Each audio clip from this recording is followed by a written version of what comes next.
Oh, hey guys, sorry about that. I was just finishing off the last of the Mile High Magician snacks. Good thing we had those on hand because, uh, can't eat toilet paper, so I'm just eating the leftover Mile High snacks. Thanks, guys. Here to do a little bit of magic for you guys in the magic basement. We all have a basement where we do magic in, and this is it. So here we go, some fun.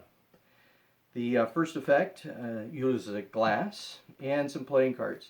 This red card has no features on it, which is kind of interesting for a playing card, and it goes in the glass.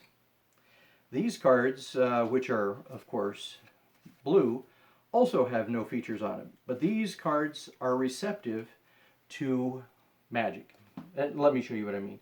If I take one of the cards and I just rub it on this card, I can print the Ace of Hearts. Let's try this again. We have a few cards left. 1, 2, 3. This time, like a painter.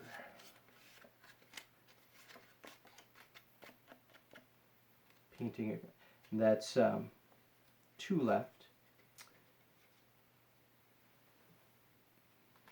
Nothing yet. But if I just wave them over this, I get the last 2 aces, the spade, the diamond, the club, and the heart. The trouble with these cards, they can be magically produced. They're waning in their existence. Matter of fact, if you stop concentrating just for a second, the cards disappear. They don't really disappear, they just go someplace else.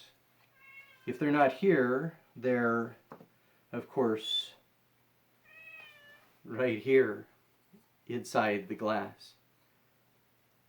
There's all the aces. Oh, that's a nice little adventure. You know, spending time at home in the basement, everybody's learning magic on the internet. Don't do it. Turn off your devices and go to your bookshelf and read a book.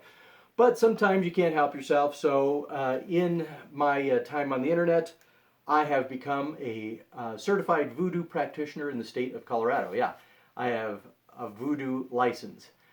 3 easy payments of $9.95. But it comes with one of those big kits with the voodoo doll and stuff like that. Very difficult to carry around. So I decided to use my trusty pack of cards. My trusty pack of cards as the instrument of the voodoo. Young lady behind the camera, any card will work. Not a court card because I'm going to have you put your name on it. So what card do you like? 5 of diamonds. 5 of diamonds. 5 of diamonds. 5 of diamonds. The 5 O diamonds, and if you would, put your name large on the card. Now, how you would normally have to do this, I'll take that. How you'd normally have to do this is you'd have to get a lock of hair, a fingernail file, or a fingernail clipping, and to put into the voodoo doll. But now, with the advent of the cards, all I need is her name. And now I have a piece of her. So she's only part of the voodoo puzzle. The rest of it, of course, is the voodoo ritual. And so for that, we'll take Yui and we'll segregate her just for the moment over here. I need a card to play me as the voodoo practitioner in this. Maybe, a handsome gentleman, a sword, a beard. I don't have a beard, but you know, you get it. Royalty. So this guy is the voodoo practitioner in the pack of cards, and I need the voodoo mark of the curse of the magician. Aha! This will work fine. And normally I would do this with like a chicken's foot and blood. Again, tough to carry around in restaurants. So with this, one last thing. The dagger had to go because I'm restricted from sharp objects, so I brought along something very dangerous. Yes, a stapler, a mighty stapler. So we're almost ready for the voodoo ritual. We take the voodoo practitioner and we put the mark on him. Oof, right through my back. Ow, oof. Acting 101 right at the junior college. So we've got him, but remember, the poor young lady who's given up some of her identity just by writing on the card. The voodoo practitioner dances around the pack. Ooga, ooga, ooga, ooga, ooga. I think I got that from a Tarzan movie. and then the voodoo riffle.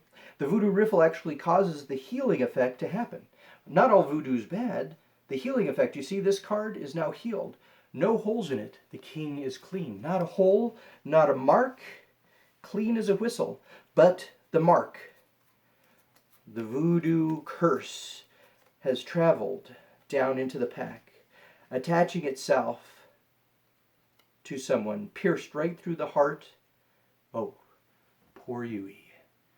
Well, if you feel any ill effects from this voodoo happening, don't forget you can dial the number on this card, and the gentleman who answers the phone will tell you how to, well, he'll maybe get you to hire him for a kid's birthday party.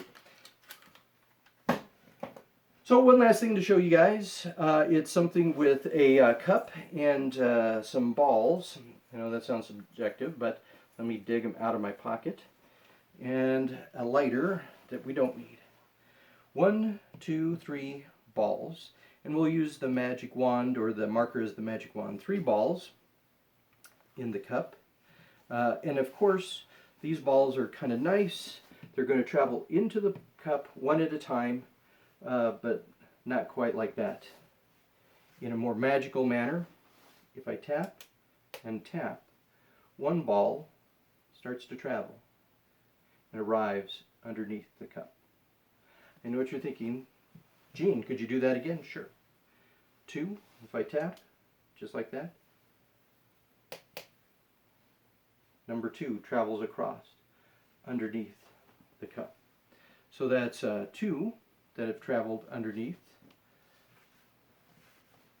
The third one to go. Watch closely, the third one to go. At this point, some people are suspicious and think maybe the ball is already gone. It's still there. All it takes is a little blow. Just a little, and the ball disappears. It's a tough tick to swallow, but it travels. There it is. Let's try this a little bit differently. If I take one of the balls out from under the cup and make it travel long distance, say from my back pocket to the cup, arriving with its friends, making 3 again, that's pretty cool, but not good enough. You guys say, hey Gene, how about 2? If I could make 2 balls travel from the back pocket to join the 1 ball, that'd be really cool. If I give it a tap, hopefully, that's 3. Of course, 3 balls is the ultimate test. If I could make 3 balls travel from the pocket, honest, that's 2. And this one will make travel to the hand first. Young lady, if you take the magic wand, wave it over the hand, it travels from the pocket, just like that, into the hand. But from the hand, it travels with its friends underneath the cup. If that were true, that should be all 3 balls. That is not 3, that's 1. Maybe this pen is not operating right as a magic wand. Let's see. I'll lose more of those. I have a spare. If I tap just like that, that should get all 3 balls back.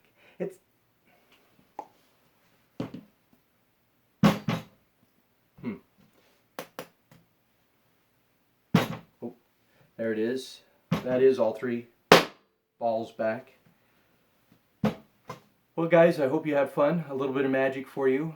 Thanks a lot. Have a good time in your basements, relatively speaking. And do stay off the internet. Read a few magic books. You'll have a lot of fun. See you next time.